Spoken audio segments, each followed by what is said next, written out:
Hello everyone and welcome to today's video. Today we're talking about the highly anticipated Wisconsin governor Democratic primary, the race that currently has become a two-person race after Democratic candidate Mandela Barnes has dropped out of the race. Francesca Hong and David Crowley are battling it out to be the Democratic nominee for Wisconsin in November.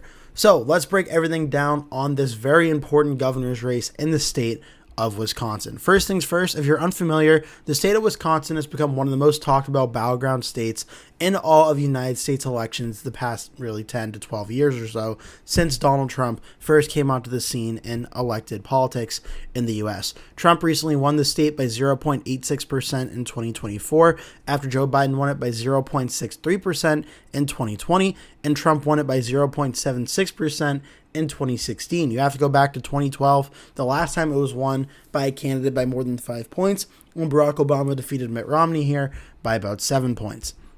Now, the governor elections, while they've not been as close recently as the presidential ones, they've still been very competitive, where current Democratic Governor Tony Evers defeated Republican Tim Michels by 3.4% in the 2022 midterm elections. In 2018, Evers was first elected, defeating then Republican Governor and 2016 presidential candidate Scott Walker in a very close race, 1.1% margin of victory in that 2018 Trump Democratic midterm year. So it's going to be a very close anticipated race for 2026. And the prospects of which Democratic candidate runs and wins could play a very important role. So we got to first get into the Democratic primary. A bunch of candidates in the race. There's 5 candidates currently in the race, with Francesca Hong, the state assembly member from the 76th district, and David Crowley, a Milwaukee County executive who previously withdrew, who endorsed Lieutenant Governor Sarah Rodriguez, but then jumped in the race just a few weeks ago.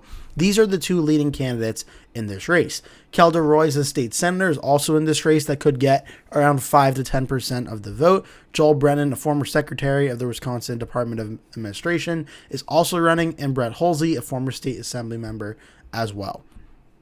But some of the bigger names you may recognize from this race also are some people who dropped out of the race. Mandela Barnes, who was the former lieutenant governor of the state of Wisconsin in Tony Evers' first term, he was the nominee for U.S. Senate in 2022, where he lost to Republican incumbent Ron Johnson by only 1% of the vote, another very close race in the state of Wisconsin. Lieutenant Governor Sarah Rodriguez, who initially ran in this race, did ultimately drop out, but her name does still remain on the ballot here. So this is a very close race, and Mandela Barnes, and this is going to be a big reason why, was the polling for Francesca Hong has shown her as the top candidate for a pretty long while, and Mandela Barnes was losing to Hong in pretty much every single race. So there was sort of a big push by establishment Democrats in the state of Wisconsin to get David Crowley back in the race and for Mandela Barnes to drop out of the race to give the establishment Democrats a better chance at defeating Hong. And I'll be getting into the importance of that in just one moment and why Democrats would try and do that. So first things first, David Crowley, he has the endorsement of the current governor of Wisconsin, Tony Evers, Missy Hughes, a former CEO of Wisconsin Economic Development Corporation. He has the endorsement of a few state legislatures and local officials as well.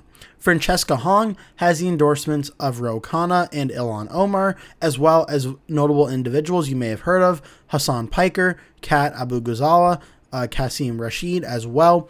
And it's very quickly, like we've talked about in a lot of other races around the country, this race has become a Democratic Party proxy war of the far left socialist type candidate and Francesca Hong, who some have even argued is even further left than that. I know President Trump has called her a communist a bunch of times. She's on that wing of the party. David Crowley represents the more establishment, I guess you can call him center Democratic candidate, David Crowley, the more typical Democratic candidate you'd be used to for the last 40 years or so, the Democratic Party of old. And the Democrats that are in that group are fearful of Francesca Hong, not just for the direction she would take the Democratic Party, but also could she win the general election in November is a big concern a lot of Democrats have. And that's why a lot of Democrats are pushing for Francesca Hong to try and lose the primary. Prior to withdrawing from the race, Mandela Barnes did have the endorsement of U.S. Senator Adam Schiff, as well as some state legislatures across the state. Sarah Rodriguez, the former lieutenant governor, had the endorsement of Missy Hughes and Austin Davis, the lieutenant governor of Pennsylvania, as well in several state legislatures, including David Crowley before that. Where things currently stand in the primary, the fundraising is actually pretty interesting. There isn't like one candidate that's massively outspending the others. They've all raised pretty similar to the amounts of around $1 million or so, with all decent amount of hundreds of thousands of dollars to tens of thousands cash on hand. But the polling data is what really separates this race. Francesca Hong has been the leader in the polling averages and has been for a very long time. The polls that included Mandela Barnes when David Crowley jumped back in shows that Francesca Hong around 40.9% of the vote, averaging from 41.3 to 38.6% depending on the average. Whereas Mandela Barnes was actually polling in second place from about 21% to about 19.7%. Whereas David Crowley is polling between 12.3 to 11.9% of the vote, with still a whopping 26.3% of undecided vote, going again from about 28 to 24% or so of the vote that are undecided. So make no mistake, as of today, heading into this race, Francesca Hong has a lead and has a very big lead. There's only been one poll as of the time of recording this video, and it just came out literally 2 days ago from the time of recording it on Thursday from Public Policy Polling, and it's a poll that's sponsored by David Crowley's campaign. And that's very important because I've mentioned this in videos before that when usually a poll is sponsored by a candidate's campaign, it's usually propping up their candidate and making them look better and stronger in the polling numbers than they're probably actually doing. And it shows Francesca Hong at 42% of the vote and David Crowley at 24%. So even though this is Crowley's campaign poll making him look better, he's still trailing Hong by roughly about 18 points in this Democratic primary, which obviously, just simple math here, that's not a strong position to be in where your own poll is making you look very, very far back. And you can look in the race polls where Mandela Barnes, when he was in them, Barnes obviously dropping out of the race, he'll still, I believe, still be on the ballot. He's going to get probably around 4 to 5% of the vote just by nature of people maybe who have already voted early, who have already put mail-in ballots in, or maybe don't follow the race and don't know that he's dropped out. He'll probably still get 4 to 5% of the vote, so his vote will be largely up for grabs. But thus far, the only poll we have to go off of doesn't suggest that David Crowley has consolidated all of that Mandela Barnes vote, and Francesca Hong and David Crowley could be in a tough fight to getting a lot of that vote on their sides here. So it's going to be really interesting to see how this plays out. Now, so this Democratic primary, we'll be going back to the Democratic primary in just one moment, but this is where the conversation starts for the general election and a lot of Democratic potential fears here. Republican U.S. Representative Tom Tiffany of the 7th Congressional District essentially is running unopposed in this Republican primary. There are no real notable Republicans are running against him. In fact, of the 4 candidates that were in the race, 2 of them literally have dropped out and essentially cleared the way for him. Tom Tiffany will be the Republican candidate and goes into the race with a lot of money, raised about $10.8 million already in this race before the general election has really began. And if he's facing off against Francesca Hong, this gives the Republicans a lot more optimism in how they could do in this race. Most of the rankings have it listed as toss-up, race to the White House, which typically they're more of a pollster that you'll see sometimes being more bullish in their calls, usually in the Democratic direction, but they have it currently listed as tilt R in their polling average. And why is that? Well, for Brennan versus Tom Tiffany, it's a close race, about a 1-point race that Tom Tiffany is currently leading in the Marquette University poll. From David Crowley versus Tom Tiffany, though, 46 to 43 from Remington Research, Crowley's up about 3 points in that poll. For Francesca Hong versus Tom Tiffany, a lot more of a competitive race that the Republicans could potentially win. That Remington Research poll, which showed Crowley up 3, Hong is still up by 1, 44 to 43, so the Democrats still leading with 13% undecided. But Marquette University shows Tiffany and Hong tied at 44-44 among likely voters. And among registered voters, Tiffany's at 43, Hong's at 40, with 17% of the vote undecided in that one. Wedgwood polls from July shows it at 47 for Hong, Tiffany's at 44.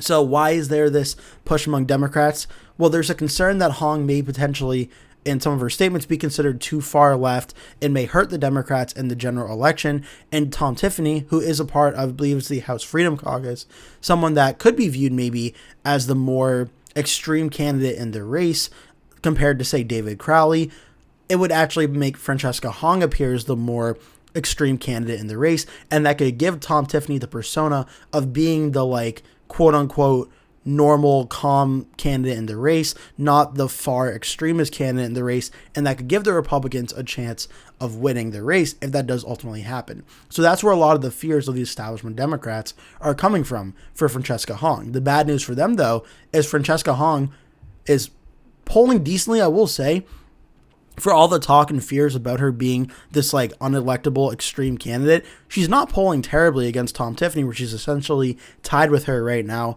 or tied with Tom Tiffany right now. He is tied with Hong, and there's still a lot of undecided votes. So it's not like the Democrats can't win this race if Hong is the Democratic nominee, but Tom Tiffany does have certainly roughly about a 50-50 chance at winning this race if it does become Hong versus Tiffany. For the Democratic primary, Hong essentially seems to have this pretty much locked up. Even as David Crowley jumped in the race, the highest his odds got to win on Kalshi were 26.4%. Hong was at 70.2%. Now, heading into the final few days of the primary, Hong is up at 90.1%. Crowley's down to 9.73%. For Polymarket, very similar. Hong's at 90% to win. David Crowley's at 9%. And I just want to show you really quickly here the Wisconsin governor general election winner for Hong versus Tom Tiffany. The Republicans now have a 60% chance to win, according to Kalshi. Democrats have 41%. Look where it was just a few weeks ago on July 16th. The Democrats were at 72.2%. Republicans were at 29%. And then a big movement in the last month or so has taken off here, where it's gotten a lot closer, and the Republicans have taken the lead as the prospects of Tom Tiffany facing off against Francesca Hong become more and more likely and more real. On Polymarket, you're going to see a very similar trend as well here, as we can find the statistics here for the general election here, and they have the Republicans favored at 57%, Democrats at 42%. And again, go to the last month, same thing. Democrats were massively favored. Francesca Hong's looking to be the Democratic candidate. It gets closer up. Now Tom Tiffany is nearly leading. Still, Hong has to win the Democratic primary, though, for things to ultimately shake out. I am once again using the electionjoyer.com's election simulator website for how Francesca Hong versus David Crowley is currently forecasted to go. I did leave Mandela Barnes on there, as I do believe he's still on the ballot, but I have significantly reduced the amount of vote that he's currently projected to get. So I did put in the numbers for how I think it's going to go, but I'm going to play out in real time for you an election simulation of how I think this race could go over the next minute or so. Hong is going to be in like the tealish colors. David Crowley's results are going to be in the green colors. And you can see with roughly about 8% of the vote in or so, the vote's coming in very strongly for Francesca Hong. As the vote comes in, with roughly about 37% of the vote in, it projects that Francesca Hong will win the Democratic primary for governor, as we're still under half of the vote in. Hong's at roughly about 48%, Crowley's about 28%, Mandela Barnes about 14.5%. I think this is like best described as like a Spark Notes type election night primary, where instead of going through the full election simulation, we can do a quick one here where it shows the vote totals coming in. And Francesca Hong, obviously no surprise here, is favored to win, is likely going to win, will win the Democratic primary. The question is going to be ultimately the margin here. With now 100% of the vote, it has Crowley around 27.4%, Mandela Barnes 15.3%, Hong's at about 49.3%. The only difference here, and I did try to account for this and calculate for it, but I think the sliders may have gotten a little bit confused here, is most of Barnes' 15.3% should go to David Crowley. And I may be able to adjust this on the slider sheet. I'm not sure on this slide if I'm able to, but Barnes should be getting around 5% of the vote. David Crowley should be getting right around 37% or so of the vote to 30% of the vote, somewhere in that range. But Francesca Hong, whether she breaks 50% of the vote or not, is going to be the ultimate question. But she is going, in my view, going to win this Democratic primary and going to win it by a very considerable amount. The question is going to be ultimately how much that does happen. We can go. Okay, so I corrected the map here for how I wanted it to go here, and Francesca Hong gets about 50.1% of the vote. David Crowley's around 32.8% of the vote. Kelda Roy's at 6.9%. Mandela Barnes should be around like 5% of the vote, around 5.6%, once all the votes are in.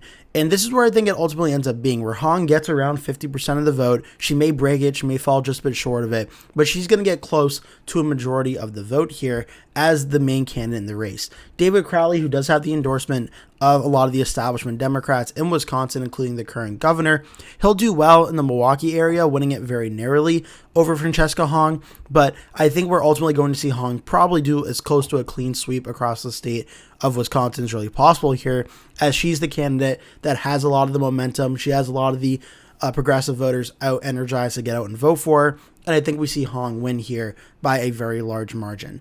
So for my final prediction for the Wisconsin governor's Democratic primary, I think we're going to see Francesca Hong win, no surprise here, and I think we're going to also see her win by a safe margin, which means a 15% margin of victory or more. And I think we're going to see that because despite David Crowley jumping back in the race and Mandela Barnes dropping out of the race, Crowley at this current point in time has yet to consolidate all of that Barnes vote.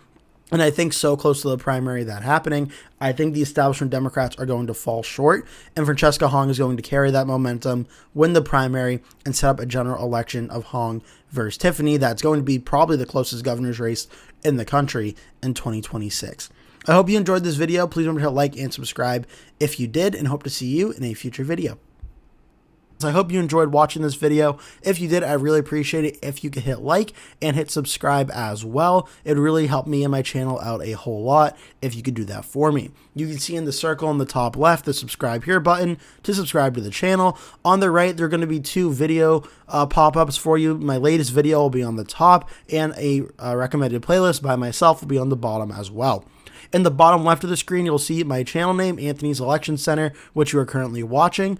On my Facebook, Anthony.ElectionCenter is also there. And if you want to reach out to me on email, anthpredicts@gmail.com is my email. Feel free to pause the video if you need to. If you want to look for any of these, obviously in more time, please feel free. But for now, though, that is it. I really thank you all for watching and hope to see you in a future video.